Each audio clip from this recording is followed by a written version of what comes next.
Can AI generated art be copyrighted?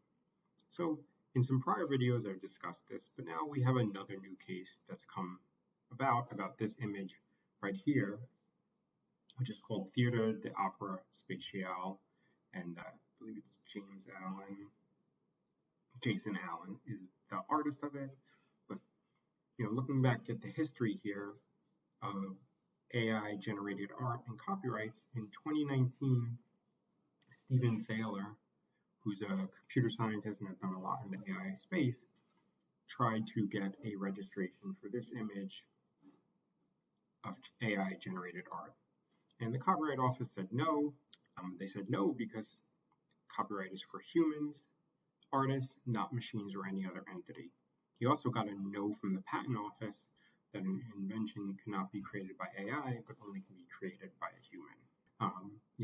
Recently, as discussed also in prior videos, the Copyright Office has basically doubled down on this by canceling a registration of a comic book filled with AI-generated images, Zariah the Dawn.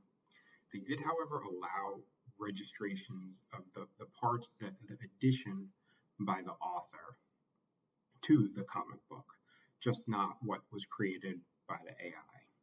And the Copyright Office seems to be sticking to this narrative that only human authors can create a work.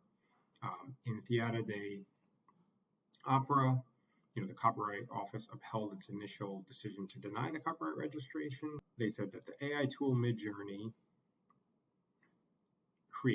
generated the content.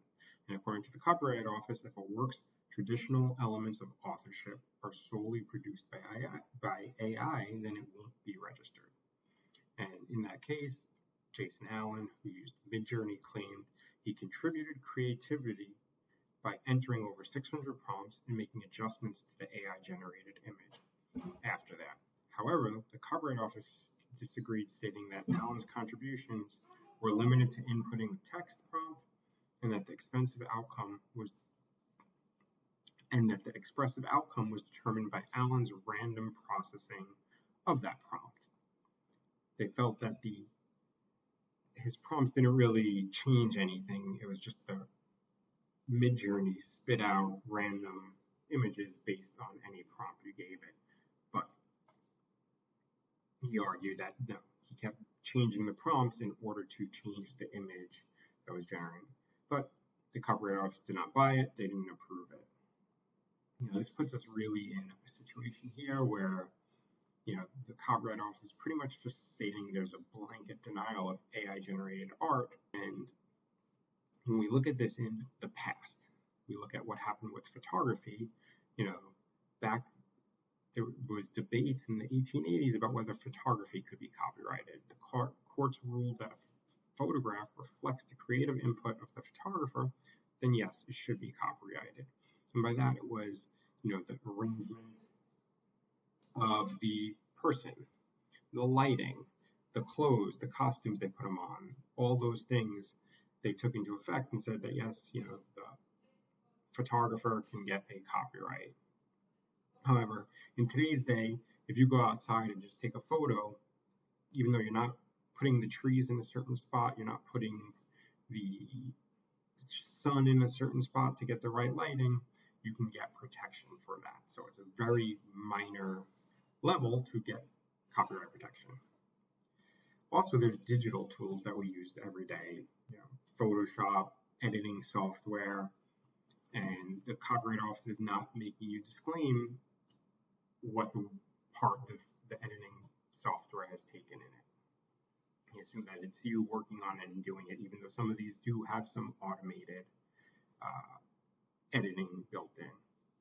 So the Copyright Office is actually now doing something with a study that they announced that will look into all of these AI issues that are raised, and they're allowing people to put in their comment for that. So this is something when we look at the past and we look at how photographs worked out, I hope that the Copyright Office takes the approach and sees that there is an art to prompt generation, to putting in prompts to get the art. That being said, is there's going to have to be some sort of balance if I put in a prompt and someone else puts in a prompt and you actually, the AI generation puts out the same image, where that shouldn't be something that could be considered an infringement based on that. So if it's, just like copyrights now, if they're completely done original, they are not considered infringing. So, there needs to be some sort of a more balanced approach, much of they have done for other forms of digital aided art. So, let us know what you're thinking, share your thoughts with us, comment below, subscribe, and let us know if you have any questions on this. Thanks.